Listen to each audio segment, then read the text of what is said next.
Well,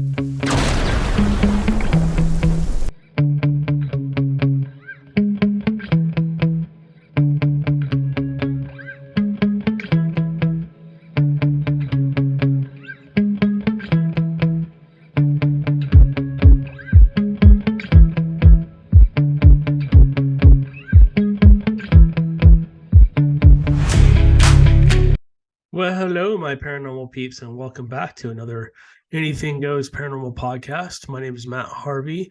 I am the founder of Deep Woods Paranormal. I am also the host of the Deep Woods Paranormal podcast. We have several podcasts that we do, and I'll explain a new one in just a second here. We have the Anything Goes Paranormal podcast, which basically we talk about anything paranormal, ghosts, UFOs, cryptids, anything like that. We're going to kind of stay away from cryptids a little bit and Bigfoot a little bit on this one, just because we essentially they have their own podcast now. So we have this podcast. We have the Anything Goes podcast that usually it's supposed to come out on Mondays. Wednesdays, Amanda's podcast is supposed to come out. It's the Amanda Ghost Stories with Amanda, where she talks about previous experiences with ghosts. Sometimes she talks about some of our cases that we did. It's been so long now that we can kind of talk about them, and basically people won't really know who they are. And then I just created a cryptids only podcast because that seems to be a hot topic right now.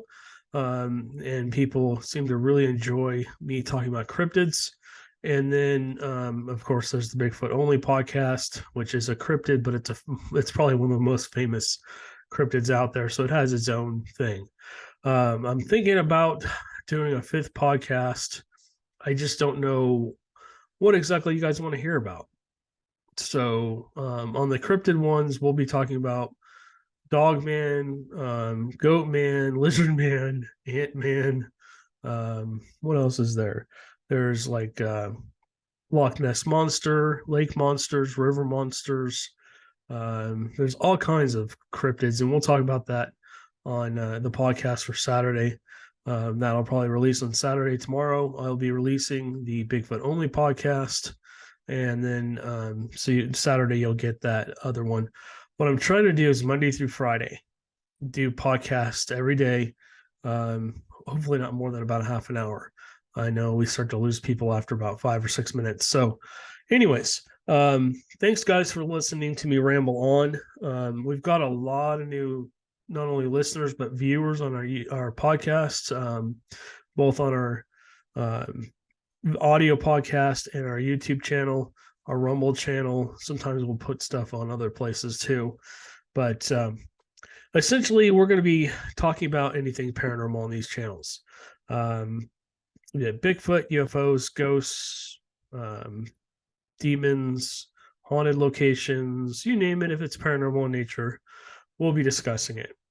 Every once in a while, we have a guest on, which is awesome. We would love to have a guest. If you'd love to be a guest on our channel, we'd love to hear your story. There's no, discriminating against you or anything like that. We want you to feel comfortable coming on our show. And we want you to be able to tell your story. You can do it anonymously. You can tell us, who you are, where you were, whatever details you want to provide, you can do. So again, this is just very open, an open platform for people to come out and kind of tell their stories and stuff like that. Ask for help if they need it and stuff like that. If you don't know, Amanda and I offer paranormal help free of charge, be it ghosts, Bigfoots, whatever. We come out and research on your property or at your location, or your business, whatever. And, we're going to give you guys some feedback, and we try and document whatever. And then we show you what we caught, if we got anything. So, all right. So I was talking to a lady, actually I was talking to a couple different people, and they were very curious about my story. What got me into the paranormal? Now, I know I've talked about this, but it's been a long time. And, what's interesting is every once in a while you meet people that seem to know more about you than they should. And this one girl was talking to me about things, and it's like, oh, yeah, I forgot about that. So let's go back to my childhood. It's kind of scary creep for me. Um, so as a baby, well, no, not as a baby, as an infant, all the way up till the time I was about 5 or 6, I saw spirits like they were you and me. They were solid. I could never understand why somebody would walk down the hallway and I turn around, they go past me, I turn around and look back at them and they'd be gone. And, they'd appear and disappear. They would do things. I don't even remember exactly all what they did. Sometimes they did good things, sometimes they did bad things, sometimes they got me in trouble. I didn't really have an imaginary friend growing up, unfortunately. I wish I would have, but I didn't, that I know of. So between between being 6 and 8, somewhere around there, I have a lot of missing time as a kid. A lot of missing memories, and so when I go back into those memories, I try to remember them. I can't remember them. Somebody told me that something happened to me that scared me so bad that I essentially closed myself off. Now, I still see spirits sometimes like they're us. I don't see them as much anymore. Maybe I've kind of grown out of it a little bit. I can still sense them. I can pick up on their energy. I can smell them sometimes. I can hear them sometimes. I see shadow people all the time. Um, not everywhere, but just in places where there seems to be paranormal activity. I can go into a location and kind of pick up on the vibe or the energy of a location and tell you this is a place we need to investigate. And I'm talking about ghosts only here.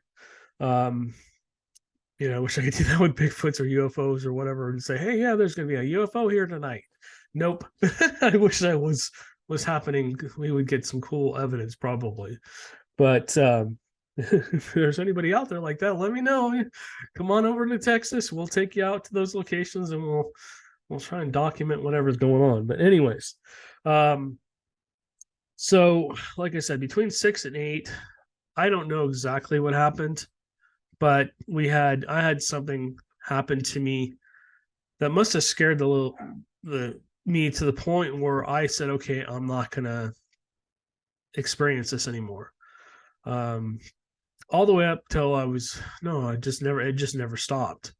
Um, Even after I was 8 or 9, we moved into a house in Irvine, California, where this is where the tormenting started, if you will, all the way up till about 6 or 7 or 8 or whatever it was. I don't even remember exactly what time this happened to me. It was more playful, more, hey, it's okay. I'm just here to check on you, whatever. It wasn't anything, I'm going to try and scare you or hurt you or anything like that. It was more of just, oh, you can see me. Oops, and disappear. Or maybe they were trying to show me something or whatever. Maybe it was family members that have passed away. I don't even know. But all the way up till that point, everything was pretty cool. I wasn't afraid of it or anything like that. When I got to about 8 or 9, we moved into this house in Irvine. I had a bunk bed. And that bunk bed, the bottom bunk would turn into an L, and then the dresser would slide in there. Anyways, let me start real quick from the beginning. When we first moved in, everything was fine. I never liked to sleep with the door closed in my room. I always had to have a little bit open, and I would see shadows darting around my room. That's how it kind of started, shadows. And my mom and dad, my mom was heavily Catholic. My dad was a non-believer, still is a non-believer, even though I've shown him some crazy evidence and it scares him, I think. Anyways, and everybody has their own way of dealing with things that are unknown. A lot of people just, oh no, that's not real. They don't want it to be real. Let's just put it that way. And I understand that. It goes back to that saying where I say you have to, have an encounter where you could say that couldn't be anything else but, and you can put a ghost in there, UFO, Bigfoot, river monster, whatever. You have to be able not be able to explain it away. You have to be able to say for sure that was what I saw, and that's very important. I hate the word debunking, but I've been doing this so long. I've been doing this, God, over 40. I've experienced paranormal activity for over 40 years. Been investigating it for close to 30 now with my wife Amanda. She was a savior in my life, and I'll talk to you about that here in a minute. But so my pillow, I would sleep on the top bunk when I was younger, 8 or 9. I used to sleep up top, and essentially my pillow would basically end up at the foot of my ladder every night. And I could never understand why that was going on. I thought, I told my parents are like, well, you just knocked it off, which could have been true. I could have knocked it off. I can't say I did or didn't. Until one night where I was almost asleep, and I had my arms around my pillow, holding it as tight as I could so it wouldn't go anywhere. And all of a sudden, I feel a yank, and I squeezed it as tight as I could, and then it stopped. And then I just kind of relaxed and let go, and then all of a sudden, it just flew out from my arms and up over the railing and disappeared. And I looked over and I'm looking down. I remember this one very vividly. And it wasn't there. And so I looked down the ladder and there it is. It's leaning literally like up and down against the ladder. So I crawl on my tummy, crawl down, grab the pillow, start to pull up, and something yanks back. That creeped me out. And then I started to pull again, and it yanked back, and I hear this this creepy little girl. So I can't even mimic the laugh. Little kids who are here, don't you do that? Sorry, I've got some haunted dolls and some kids that are in this room possibly. So if you're listening to the podcast and you hear a little kid's voice, it's probably one of them. Anyway, so this went on for another 5 years. It wasn't until I was 12 or 13 that we moved out of the house. So I eventually started sleeping on the bottom bunk. And basically, I turned it into the L shape, put the dresser next to it. And I would do like a fort tent. I'd put a sheet from the top bunk down over the bottom bunk, and then sheets on the sides so you couldn't see in.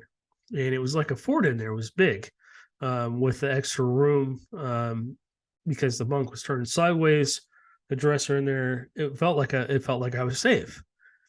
And one night, I had the light on in there, and I kid you not, if you've seen the movie Sixth Sense, it's exactly pretty much what happened to me. I know I talked to a producer a long time ago about my childhood experiences, and maybe that's where they got it from. But so I'm sitting in bed, and because of all the activity, I'm terrified at night. I don't want to go to bed. I don't want to go to sleep. I'm terrified of what's going on, not understanding what's going on. Can't talk to anybody about it.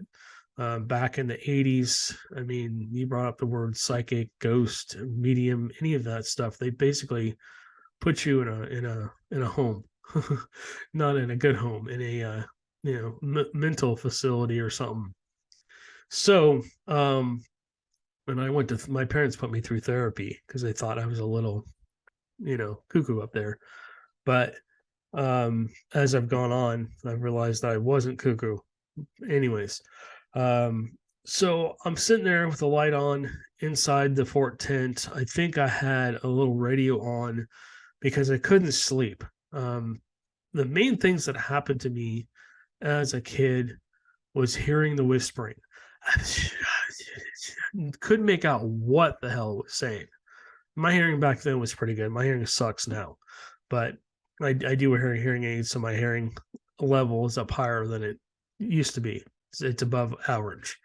So, and I hear things sometimes that people don't hear, especially on investigations, probably because I'm so in tune with what's going on.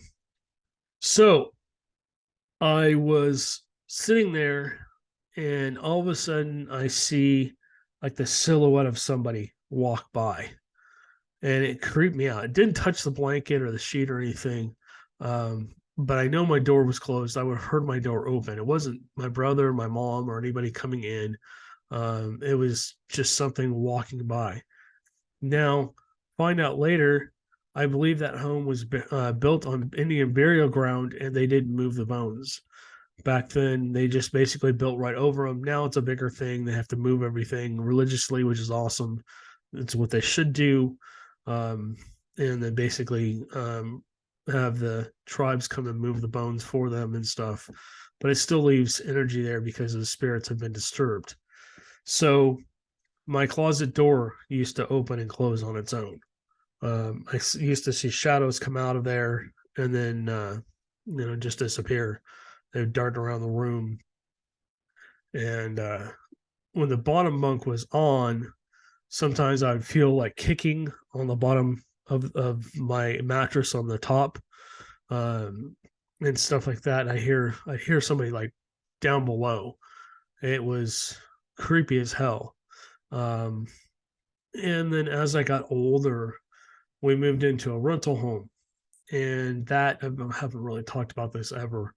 Um, that house, I found out later. We were only there for a year, thank God.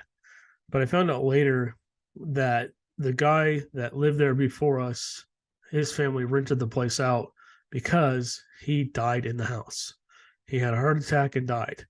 Now, over the garage, there was a good sized rec room, 500 square foot rec room, and he had built this beautiful bar.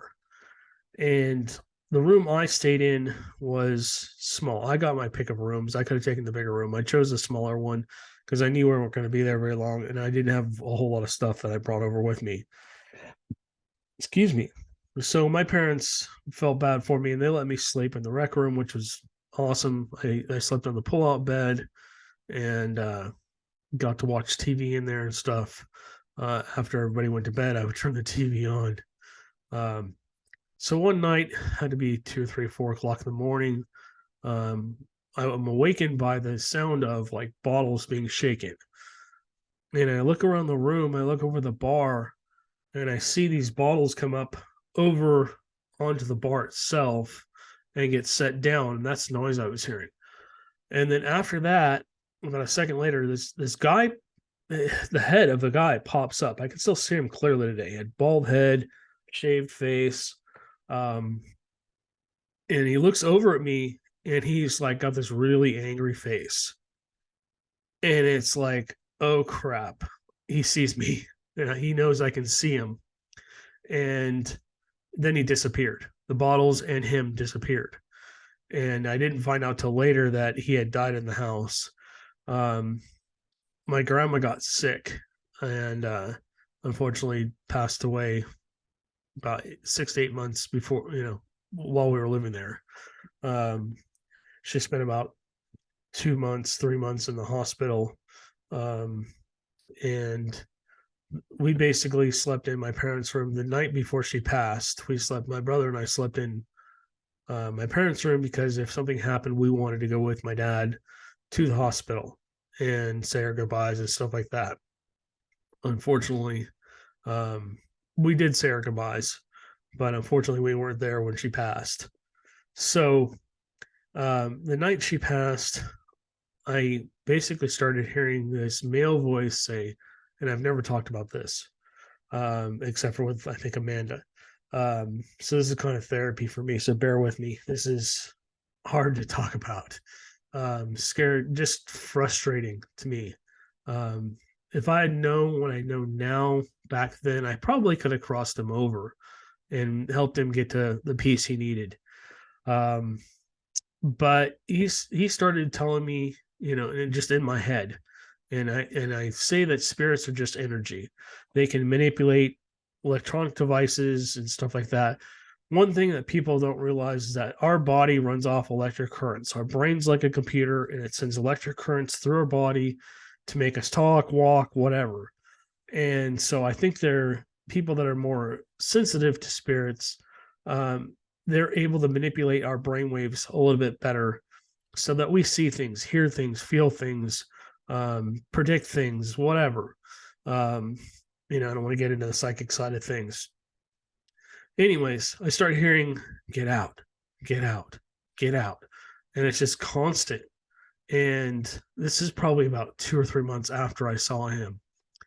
And so I pull my pillow up. I think I'm 13, 14. No, I was older than that. Yeah, I was 13. I think I was 13 or 14 at that point in time. Maybe it was 15.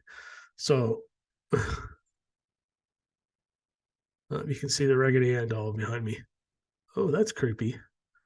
And the other dolls, those are the dolls. I'll turn the one of these days. I'll do a podcast without the screen, green screen. Anyways, so this went on for hours and hours. I pulled the pillow up over my head. I could not sleep. He would not stop, and it relentlessly went on for 3 or 4 hours. He just would not stop. So after that, we moved out of there and moved into our new home. Well, actually, we moved into an apartment for about a year or two because my dad was still building our house up in Laguna Hills, California. Beautiful home. I mean, he was a contractor and he spared no expenses on this house. I mean, he bear with me on the saying here, but he screwed the floorboards in, and before they did that, they used like liquid nails to make sure they were secure. That house never made a sound at night, never creaked, never moaned, never did anything. It was quiet. So we moved. Basically, I helped build the house. I was basically there during the summers, trying to earn some extra money. My dad let me work on his construction sites during the summer. As long as I wasn't playing sports or anything, I was allowed to do that. And so I would hear the guys talking, and you guys have all heard. If you want to, I'm not going to get into too many details, but as the construction went on, a lot of strange things happened. Like the guys would say that they left their tools up in different areas, and this was almost a 6,000 square foot home. They leave their stuff in different rooms that they were working in, and come back the next day to find it all piled in the garage. Now there was a fence along all the way around this property, so you couldn't get in and out unless you had a key to get in. And like a hammer came out of one of the guy's holsters, basically went over this roof and then down the other side, and then 45 feet and fell on a window. Went to the left 45 feet. It just isn't possible for that to happen. So we moved in, and there was just this thick, heavy feeling in the house. I don't know what happened there. This is up. We were up on top of. We were about 3,000 feet up. We were up on a mountain, in a very nice area, a very rich area, and we had views. I mean, all the way down Laguna Beach through Mission Viejo. We could see a lot of stuff. So anyways, it was just a beautiful home. I don't know what the history of the land was. It was just a mountain when we moved in. There was a lot of open lots and stuff like that. A lot of people built after we did, but moved in, and things immediately started to happen to me. I don't know if it happened to my brother and stuff, but long story short, that house was demonically haunted for some reason. Don't know what happened. Like I said, when I was 6 or 7, things went from being nice to naughty. There was a change, and it was almost like, okay, you've seen the ghost, now we're going to teach you what they can do or something. I don't know. And then we moved into this house again. It changed to, okay, you've dealt with the regular paranormal, the regular ghosts. Now we're going to show you demons. And so, I mean, my friends wouldn't come over to spend the night because they were scared of what they saw. I mean, we literally saw like footprints walking through the ceiling, and this had no popcorn ceilings. It was just a flat surface, and essentially something walked from one side of the room out the door. My friend's like, Matt. I'm like, what? He's like, this is like 2 or 3 o'clock in the morning. We were about to sneak out and go do some TPing and stuff like that. This is back when you could still do that, not get arrested or shot or whatever. So he's like, did you see that? I'm like, the footprints? He's like, yeah. He's like, oh, okay. We went back to sleep. Next morning, he's like, okay, it was like 7 o'clock in the morning. I'm like, let's get something to eat and we'll go do something. No, I gotta go. That happened a lot. So when I was home, I spent a lot of time home alone, in that house. We lived there for like 6-7 years. I was able to drive. I was 16 or whatever. By the time I was 18, my parents left me home a lot alone because I was mature enough to handle it. I could make my own food. I could go get stuff if I needed to. I was working. I had a full-time job. Not a full-time job. I had a part-time job during the weekends and stuff. So I had my own money and stuff like that. And so a lot of the times I'd be in my room and I would turn this old TV on, and this TV had the rabbit ears. I don't know if you're younger, you won't know what the heck that is, but if you're my age or older, you'll know what I mean. Um, so it's just basically a static, basically the old gray staticky stuff on the TV screen. And I would try and find like one or two channels to at least listen or watch something. Half the time it was in a different language because nothing came in. But I had these giant rabbit ears that I kept attaching. We didn't have cable. We had cable in that room, but I wasn't allowed to have cable in my bedroom. My parents didn't even want me having a TV or a radio in my room back in the day. So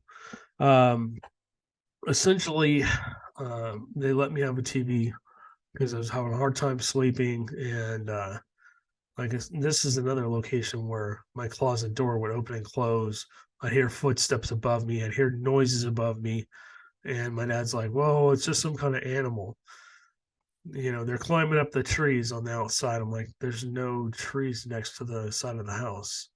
And how are they getting in? Wouldn't you see up in the rafters activity of them? Now, that third level, the peaks on the house were like 45 degrees. They were steep.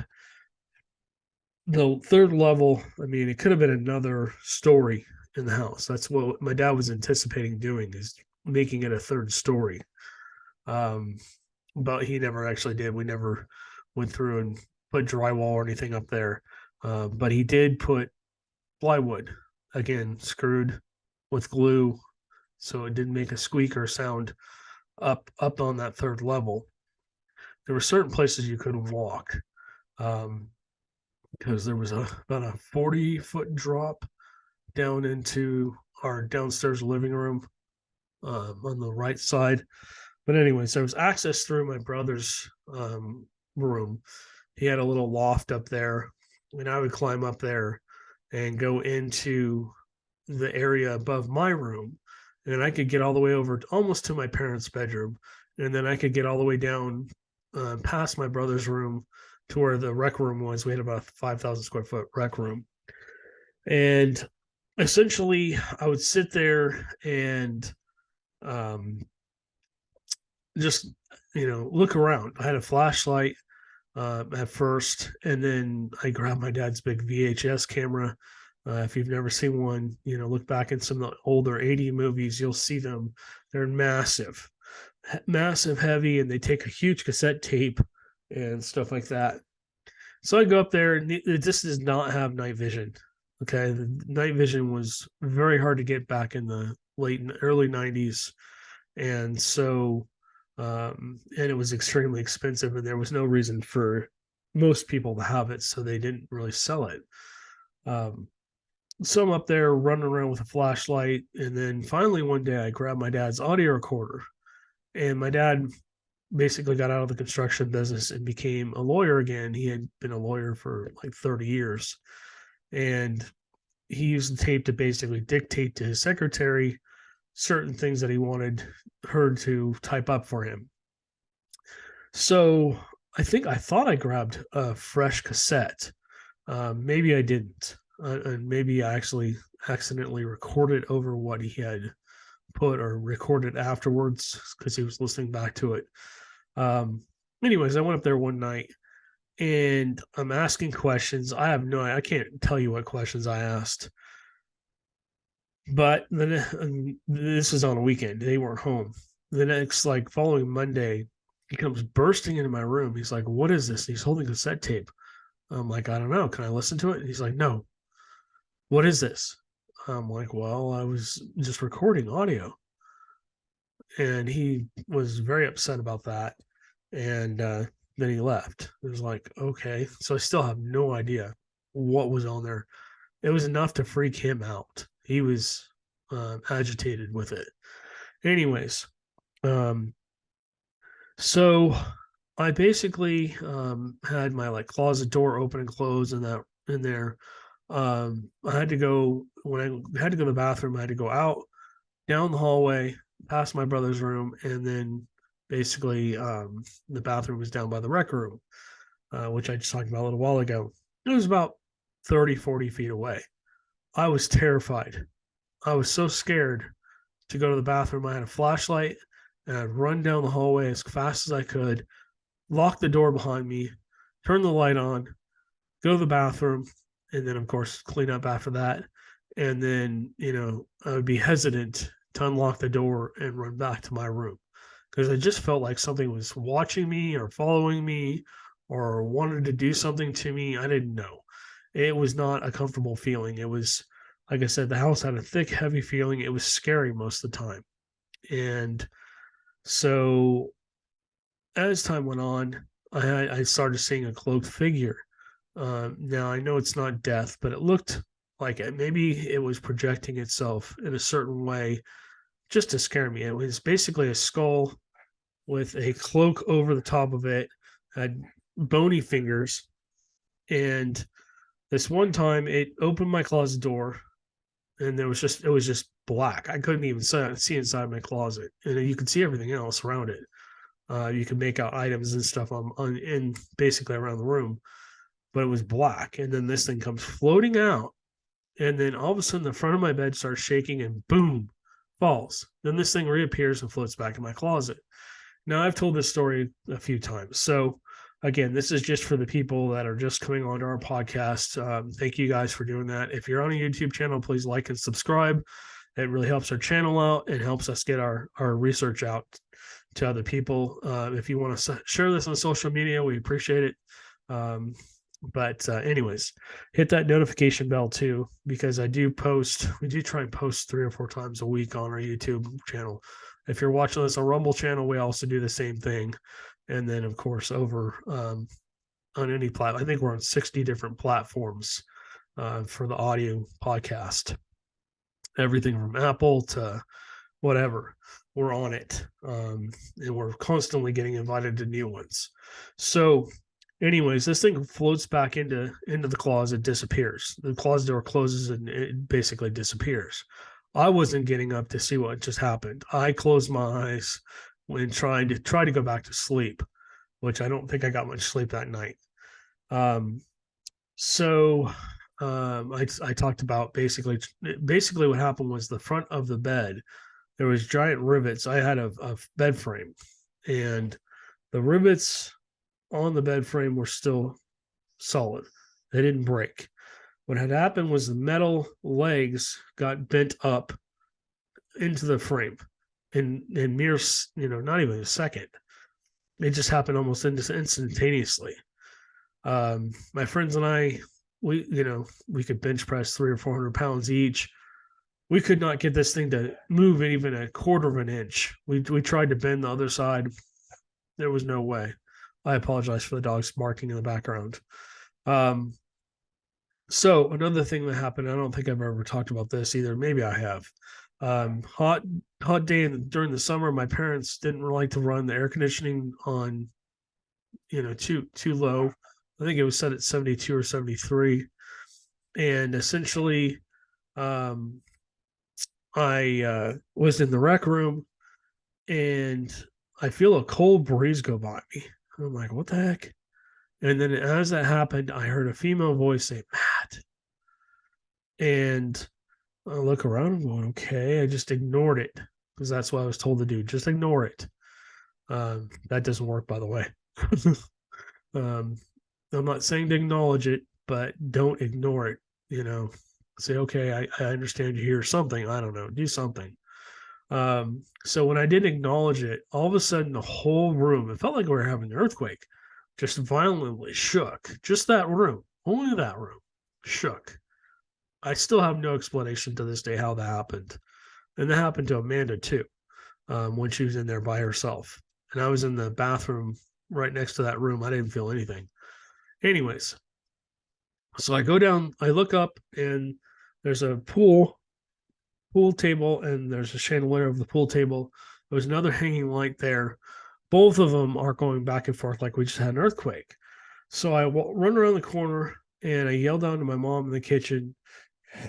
Excuse me. She's about 40, 50 feet away. And I say, "Hey, mom, did you feel the earthquake?" She's like, "No." And I look at the chandelier on the back staircase where I was. That chandelier wasn't moving. So I thought maybe I just imagined it. I turned around and the other chandeliers were still going. And so I have no explanation for that. That was the first and only time that's ever happened. I hope it doesn't ever happen again, to be honest with you. It's creepy to think that something can shake a whole room like that. The energy that would have to happen, the amount of energy it would take to do that. I mean, I can't even fathom it. I mean, it would have to be like an earthquake. So, um, time went on and I kept dealing with things. And this is, just started dating my wife in high school.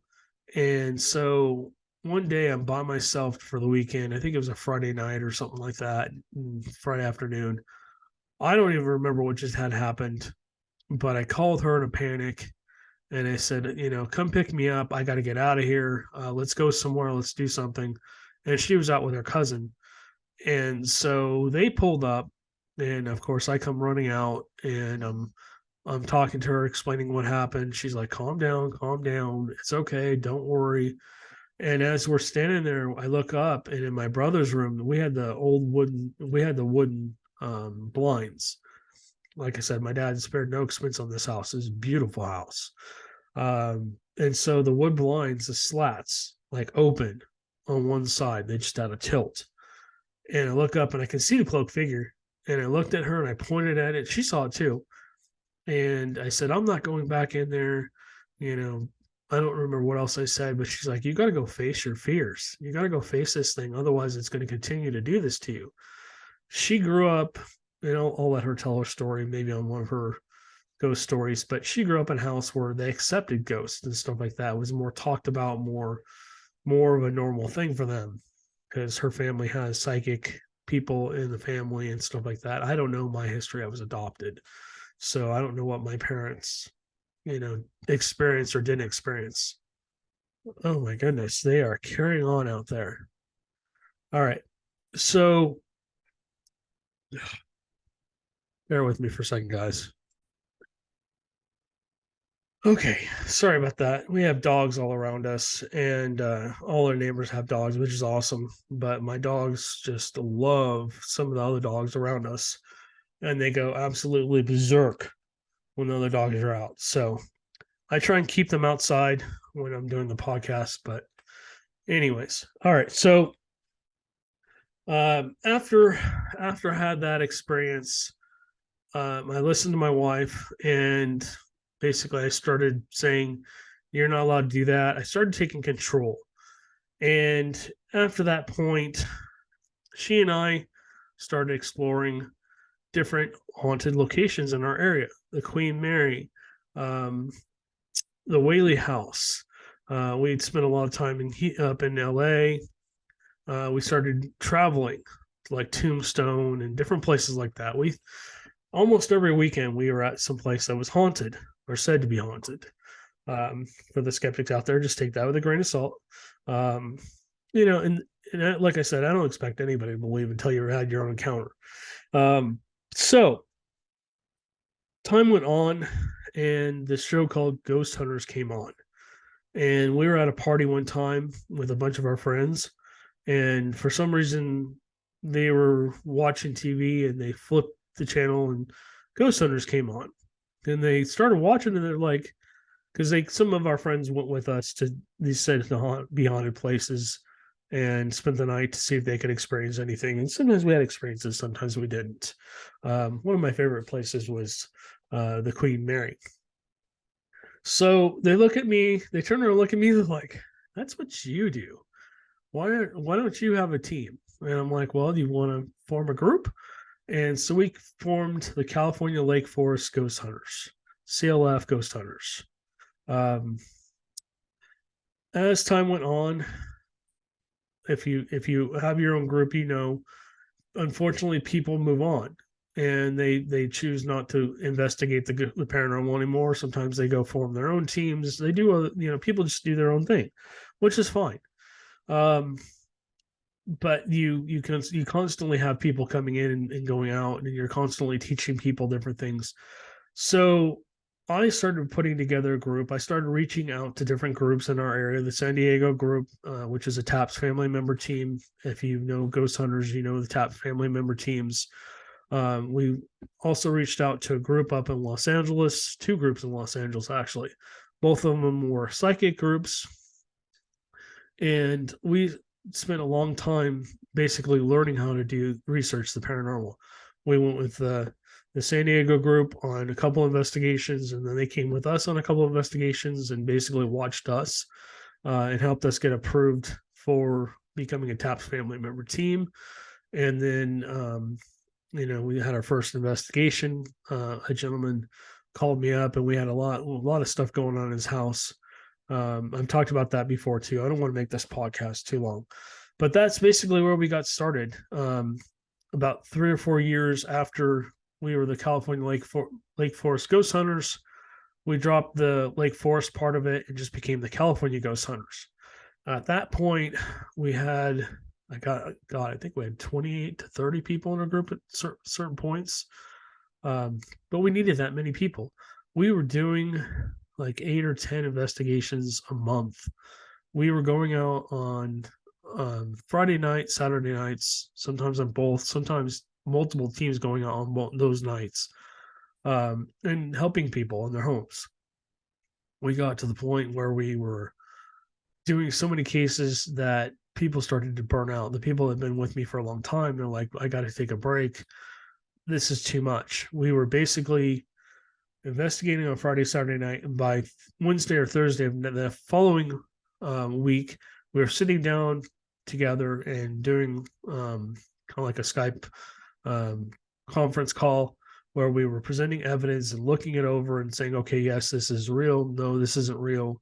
Or this is something else. It's not paranormal. And then Friday, or that Friday night or Saturday night, we'd sit down with those clients and go over everything again with them, our findings, if we had any. And just understand that a lot of the time we didn't have any findings. We had a 50-50 chance. So we were either going back and investigating that location again because they needed further help, or we were moving on to the next case. We had debunked a whole bunch of, like I said, I hate the word debunk. We had found other explanations for what was causing the noises in the house, what was possibly scaring people. And we just try to help them get rid of the fear of whatever's going on, even if they did have a legitimate case where they had something there. And I'm not saying that those cases weren't legitimate, but legitimate hauntings, let's just put it that way. For those people that had legitimate hauntings, which, was 1 out of every 100 cases where you go in and things would just interact with you immediately, that was intelligent, meaning that, they could understand what you're saying, they could comprehend what you're saying and respond with an intelligent response, either through audio or showing themselves on video or moving something or lighting up the K2s, whatever. That's what we were looking for. We were looking for intelligent entities. And so we could have a conversation with them and essentially help them with whatever they needed. And then also help the family understand what was going on. So we still do that to this day. We've been doing this for 30 years now, close to 30 years. But now we also research Bigfoot. I've had 3 UFO sightings that I can say were UFO sightings. In fact, I saw something strange in the sky the other night, but I'm not sure exactly what it was. There was one really, really bright star. It was way brighter and way larger than any other star. And then it looked like there was a line across. It was only about maybe half an inch because it was far away. And then there was a little tiny red light that looked like it was attached. At one point, it turned white and flashed. I'm like, what the heck? It wasn't a plane. I saw several planes fly by it. And this was much higher up in the sky. So it must have been pretty far away. but I still don't know what that was. And by unidentified flying object, it just means that you can't say it was this or it was that or whatever. It could have been the stars. It could have been some kind of plane. It could have been something I just didn't understand. Who knows what it was? But anyways, we'll get into maybe UFO stories next week and talk about that. We'll see. So, anyways, that's how we got started. I used to do ghost tours up in Orange County and several different said to be haunted places: Black Star Canyon, San Juan Capistrano, the Suicide Bridge in Pasadena, which my friend Adriana turned me on to. This is a shout out to her. Really cool place. Had a lot of experiences there. And then we went to the Queen Mary every once in a while. We did other events in other places and stuff like that too. But my friend, I got burned out and got in trouble with my wife because I was nonstop. The way it used to work when we first started the team, the CLF Ghost Hunters, and when we became the California Ghost Hunters, I was so involved that all I did was go to work, come home, eat really quickly if I ate at all, spent hours all the way up till 3 or 4 o'clock in the morning sometimes reviewing audio, video, the DVR system, looking for anything that could be possibly paranormal, going getting 3 or 4 hours of sleep, getting up and doing it again. So that was not real good for my marriage.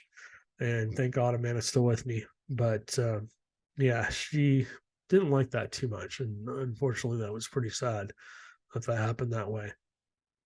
So yeah, that was basically California Ghost Hunters. I I left the California Ghost Hunters in 2013. Um, I gave it over to my friends who were also big into the paranormal. They had been with me for a long time. They knew how to run everything. I sold them some gear and stuff like that. I don't think the California Ghost Hunters are still around. Maybe it's under a different name or whatever. Who knows? But yeah, we serviced the paranormal for like 13 years or something like that. After that, I took a break. I took about 3 or 4 months off, and something just drew me to Black Star Canyon. We had been up there one time, and we had all kinds of experiences. I mean, like people we had a group of people. We were walking on the old gravelly road up there. If you want to know about Black Star Canyon, I'm pretty sure I talk about it in one of my other podcasts, so you can go back and listen to it.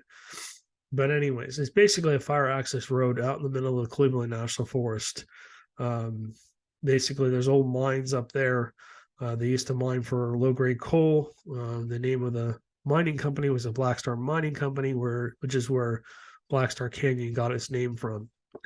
Anyways, a lot of tragedies up there. Supposedly, there was a fire in 1904 that wiped out um, all the miners, not all the miners, but most of the miners in the town that was up there, and all the structures and stuff like that. It came through so fast that they didn't have a chance to get out. Um, there's a lot of rumors of things up there, like the Spanish used to fight the Indians up there, which is I found out it wasn't true. There's been murders up there, unfortunately. That's a location. If you're going to, you better be prepared. You better have some kind of emergency stuff with you, including mainly first aid and a little bit of a little bit of food and some water. Have a lot of water with you because if you get up there 3 or 4 miles, if you get like even a mile up there and you scream, nobody's going to hear you. It's very secluded. It's very out in the middle of nowhere, even though it's like smack dab in the middle of Orange County. So I started going up there and researching, and that's where I had my first Bigfoot encounter. You can listen back on the Bigfoot only podcast for that. And all these podcasts, by the way, are tied together. They're all in here together. I think there's 108 episodes. This will be 109, episode 109. And I'll be doing 110 here in a minute. So anyways, you can go back and listen to that. It should say Bigfoot only podcast or something like that. And it'll basically talk about Black Star Canyon. So, yeah, I had a lot of experiences up there. Saw a lot of shadows, saw apparitions, Of course, I had multiple Bigfoot sightings and encounters. And again, these are things where I can say that couldn't be anything else but a Bigfoot and shadow people and stuff like that. I developed a relationship with the spirits up there, and then they seem to really enjoy me coming up there and talking to them and stuff like that. And over time, I figured out who's who, what the spirits are, and stuff like that. Um, and so yeah, and there's a lot of tragedy that happens out on the road, right next to the San Diego Canyon Road. Multiple bikers have died out there. In fact, there's possibly a biker who haunts as you first walk through the gate. He haunts that area. He's not always there, but he's there sometimes. We've heard him walking in the gravel when we were moving. Also got a possible picture of him. If you want to go over, I think it's on my Facebook page. If you want to go over my Facebook page, you can look at it there. So, anyways, yeah, I mean that's basically what got me started. I started investigating Black Star Canyon like every other weekend, and then it started to become an obsession. I love being up there. I don't know if it was just because I was out and about in the fresh air and basically away from everybody just to clear my head or what. But I started spending a lot of time up there. And then I also started researching down in San Juan Capistrano. And of course, every once in a while, my friends and I would go out to Pasadena Suicide Bridge. If you're in California and you want to go to the Suicide Bridge, do not go alone. Take at least one or two other people with you so you can keep an eye on each other. The top of the bridge, there's something there that likes to manipulate people and make them jump. I'm not kidding. You probably have seen the Suicide Bridge in several shows. They basically, the metal bars that are all the way across each side of the bridge, they CGI them out. So it just looks like it's a flat, they're not there.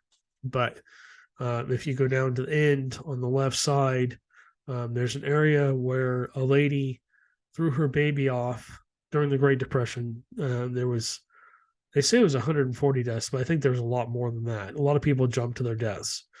You can still sometimes hear screams coming from the valley below, and then also there was Indians that lived in that area, and so there's just a big mixture of things. There's also Devil's Triangle over there, and the Suicide Bridge is within that triangle. So I mean, who knows?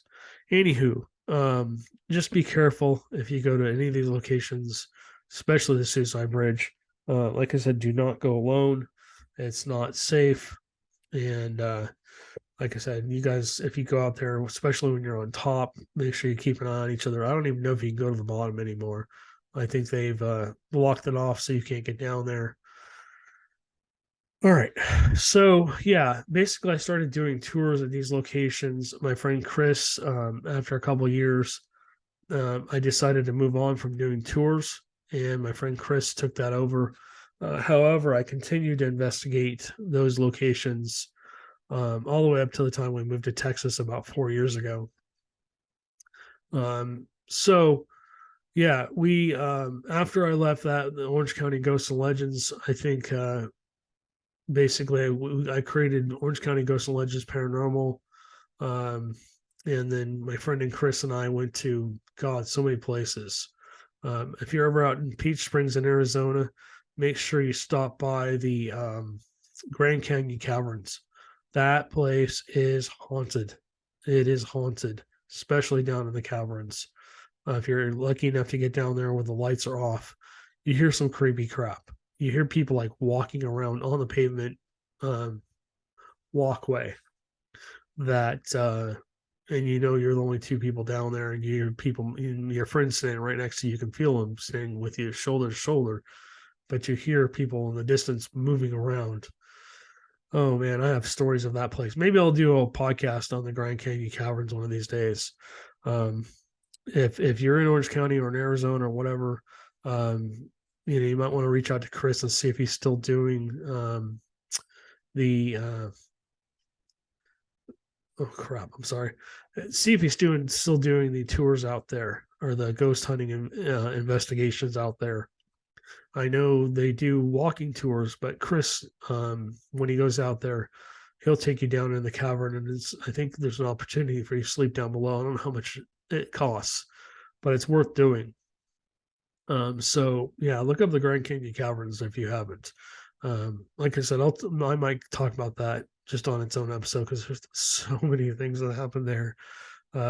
Anyways, all right. So after I left that, I needed a new name for a group. Of course, I came up with Deep Woods Paranormal, and the logo you see up in the right hand corner was not the original logo. I was lucky enough to find an artist on Facebook who created that for me. I've given him shout outs many times. And then, of course, we have Deep Woods Productions now that we run. So, anyways, all right, guys, I am rambling on. I'll talk about Texas here later, maybe in another podcast. But we essentially moved to Texas about almost 4 years ago now. We've been exploring places out here and looking for Bigfoots and looking for UFOs and looking for river monsters. And like I said, if it's paranormal in nature, we want to go check it out. Strange lights. We've gone to the Marfa lights when we experienced those. I've got 500 or 600 pictures of strange lights that I can't explain, and just cool stuff. But anyways, all right, guys, this podcast is dragging on a little too long. Thanks for listening. Again, if you're on our YouTube channel, please like and subscribe. If you're on any of our audio podcasts, please subscribe to us there as well.